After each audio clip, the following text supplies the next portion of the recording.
दोस्तों आज की वीडियो में हम लोग डिस्कस करने वाले हैं कि बिजनेस कितना टाइप के होते हैं और इससे इनकम कैसे जनरेट की जा सकती है। तो अगर आप बिजनेस करने में इंटरेस्टेड हैं तो प्लीज़ इस वीडियो को पूरा ज़रूर देखिएगा। जो सबसे पहले बिजनेस होता है वो होता है रिटेल बिजनेस। रिटेल बिजनेस को करने के लिए मान के चलो आपके पास में बहुत कम पूँजी है, तो भी आप रिटेल बिजनेस कर सकते हैं। जैसे कि 10,000, 15,000, 20,000, 50,000, 1 आध लाख तक के अगर है, तो बहुत सारे ऐसे रिटेल बिजनेस हैं जो आप स्टार्ट कर सकते हैं। बेसिकली रिटेल बिजनेस में आपको ये करना होता है कि कहीं से आप माल परचेस कर रहे हैं, परचेस करके अपना प्रॉफिट निकाल के उसको रिटेल में सेल आउट कर दे रहे हैं।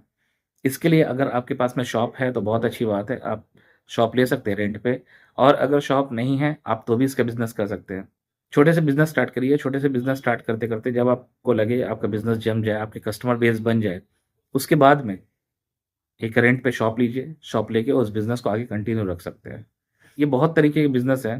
फॉर एग्जाम्पल बताने जाऊँ तो बहुत ज़्यादा हो जाएंगे, इसलिए मैं फिलहाल एक दो एग्जाम्पल दे देता हूँ। मान के चलो दोस्तों आप कोई किराना स्टोर स्टार्ट कर रहे हैं, तो उसके लिए आपको शॉप रेंट पे लेनी होगी। उसके बाद में किराना स्टोर के जो सामान लगते हैं वो लेने होंगे, और उससे आप काम कर सकते हैं, जिससे आप महीना में अगर नॉर्मल जगह भी है तो भी 10-15 हज़ार रुपये आपको प्रॉफिट आ जाएगी। और अगर आपके पास में ठीक ठाक पैसा है तो आप गारमेंट का भी बिजनेस स्टार्ट कर सकते हैं। इस बिजनेस में आपको होलसेल से कपड़ा परचेज करना होगा, कपड़ा परचेज करके उसको अपना प्रॉफिट निकाल के आगे बेच देना होगा। तो इससे भी आप अच्छी खासी इनकम जनरेट कर सकते हैं। इसके अलावा और भी आपने देखा होगा, आपके मोहल्ले में, आपके मार्केट एरिया में, आसपास में बहुत सारे ऐसे रिटेल शॉप हैं, तो आप उससे अंदाजा लगा सकते हैं। इसमें आपको सिर्फ परचेजिंग और सेलिंग इसमें ध्यान देना होगा, और इसके रेट के ऊपर में ध्यान देना होगा, क्योंकि बीच की मार्जिन आपकी है। अब बात करते हैं बिजनेस नंबर 2, वो है होलसेलिंग बिजनेस। होलसेलिंग बिजनेस करने के लिए आपके पास में थोड़ा ज़्यादा पैसा होना चाहिए, क्योंकि जब होलसेलिंग अगर करते हैं ना तो आपको थोड़ा क्वांटिटी में माल उठाना पड़ता है। तो इसका बिजनेस आपको करने के लिए 2 लाख, 3 लाख, 5 लाख, 10 लाख, इससे ऊपर आप जितना चाहते हैं उतना कर सकते हैं। होलसेलिंग में क्या है दोस्तों, मान के चलो कि हमने कुछ खाने का स्नैक्स की जैसे होलसेलिंग कर रहे हैं, ठीक है। तो हमें मैन्युफैक्चरर को पकड़ना होगा, फिर मैन्युफैक्चरर से हमने हमें डील करनी होगी, कितने रुपए में वो हमें होलसेलिंग प्राइस दे रहे हैं, ठीक है, किस क्वांटिटी पे दे रहे हैं। क्योंकि अक्सर ये होती है दोस्तों, जब आप क्वांटिटी इंक्रीज करते हो ना, तो रेट और थोड़ा रिड्यूस हो जाता है, थोड़ा और रेट कम कम कर दिया जाता है। तो ये पूरा खेल है आपके बात करने के ऊपर में, ठीक है। तो वहाँ से हम एक हैंड से हम माल परचेस करते हैं, परचेस करके होलसेल में थोड़ा कम मार्जिन होता है, रिटेल में थोड़ा ज़्यादा, क्योंकि रिटेल में ये होती है पर पीस के हिसाब से सामान बिकती है। लेकिन जो होलसेलिंग में है वो थोड़ा क्वांटिटी बढ़ा के सेल किया जाता है, इसलिए इसमें मार्जिन थोड़ी कम है। लेकिन इसमें फ़ायदे होता है कि क्वांटिटी सेल होती है, तो आपका ज़्यादा रिस्क नहीं रहता है, आपकी माल जल्दी चली जाती है। कोई एक कस्टमर अगर अगर आपसे माल खरीदने आता है तो एक बार में 20, 30, 50, 100, तो ये क्वांटिटी सेलिंग होती है, इसलिए आपकी मार्जिन कम होती है। आप आपके पास आस-पास में जितने भी दुकानें हैं, ठीक है, वो कहीं न कहीं होलसेलिंग प्राइस से खरीद के ला रहा होगा। हो सकता है आपके आस-पास में कोई बड़ी शहर है, वो होलसेल में माल देते होंगे, आप वहाँ से डील कर सकते हो। तो आप इस तरह का बिज़नेस कर सकते हैं अगर आपके पास में थोड़ा ज़्यादा पैसा है तो। अब तीसरा जो बिज़नेस है दोस्तों, वो है मैन्युफैक्चरिंग बिज़नेस। मैन्युफैक्चरिंग बिज़नेस को करने के लिए आपके पास में बहुत ज़्यादा पैसा चाहिए, क्योंकि इसमें आपकी मैन्युफैक्चरिंग यूनिट होगी, आपकी मशीनरी होगी, आपके स्टाफ होंगे, लेबर होंगे, रॉ मटेरियल्स होगी। तो ये सब में बहुत ज़्यादा पैसा लगता है।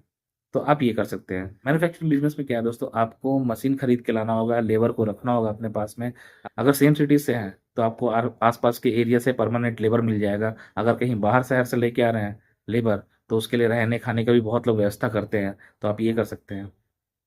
उसके बाद में आपको रॉ मटेरियल लाना होगा। रॉ मटेरियल लाने के बाद में आपको सामान तैयार करनी होगी। उसके बाद में आपको कस्टमर ढूँढना होगा। ढूँढने के लिए दोस्तों आप डायरेक्ट डील कर सकते हैं कस्टमर के साथ में। तो डायरेक्ट डील आपको किससे करने हैं? आप चाहे होलसेलर से डायरेक्ट डील करना चाहते हो तो डायरेक्ट कर सकते हो, अगर नहीं तो आप रिटेलर को अगर माल बेचना चाहते हो तो उससे भी कर सकते हो। सबकी एक एक यूनिट होती है। 100 piece, 50 piece, 100 piece, 200 piece, 300 piece, सबका अपना अलग-अलग बिज़नेस का अलग-अलग क्राइटेरिया होता है। इतने पैकेट्स, ठीक है, कोई पैकेट्स में डील करते हो तो इतने पैकेट्स, इतने कार्टून, तो उसके अकॉर्डिंग आप बिज़नेस कर सकते हैं। इसमें दोस्तों आपको जो आप माल तैयार करते हैं उसकी क्वालिटी पे ध्यान देना होगा, क्योंकि आपके अलावा आपके आस-पास के शहर में बहुत सारे लोग आपके जैसा माल तैयार कर रहे होंगे, लेकिन लेकिन आपको ये ध्यान देना होगा कि आपकी क्वालिटी बेटर होनी चाहिए, या फिर उसके अकॉर्डिंग आपकी जो रेट है वो रेट परफेक्ट होने चाहिए, क्योंकि ये पूरा रेट का ही खेल है। इसके बाद में अगर आपको बिज़नेस को और आगे बढ़ाना है, तो आप ब्रोकर को पकड़ सकते हैं, ठीक है, मिडलमैन। वो जो आपके प्रोडक्ट है, उसको होलसेलर के साथ में डील करते हैं या रिटेलर के साथ में डील करते हैं, वो पर यूनिट में, ठीक है, कुछ प्राइस चार्ज करते हैं, वो स्टार्टिंग में ही आप उससे बात कर सकते हैं, नेगोशिएट कर सकते हैं। तो इस तरह से आप अपना बिज़नेस को स्टार्ट कर सकते हैं, स्टार्ट करके इस बिज़नेस को आगे बढ़ाया जा सकता है। और धीरे-धीरे बिज़नेस चलने लगे तो आप ऑनलाइन भी शिफ्ट हो सकते हैं। क्योंकि आज के डेट में हर कोई बिज़नेस छोटे छोटे से बिज़नेस से लेके बड़े से बड़े बिज़नेस ऑनलाइन शिफ्ट कर रहे हैं। क्योंकि आजकल में ऑनलाइन मार्केटिंग का कुछ ज़्यादा ही बोलबाला है। तो दोस्तों ये रही है बिज़नेस आइडियाज़ जो हम कर सकते हैं, अगर हमारे पास में इतने पैसे हैं तो। तो अगर आपकी कोई क्यूरी है, कोई क्वेश्चन है या कोई सजेशन आप देना चाहते हो तो प्लीज़ कमेंट बॉक्स में ज़रूर लिखिएगा। दोस्तों ऐसे नए-नए इन्फॉर्मेशन आप जानना चाहते हो तो प्लीज़ चैनल को सब्सक्राइब ज़रूर कर लीजिएगा और हाँ, बेल आइकन पर क्लिक ज़रूर कर दीजिएगा ताकि आने वाली वीडियोज़ के नोटिफ़िकेशन आपको मिलते रहे।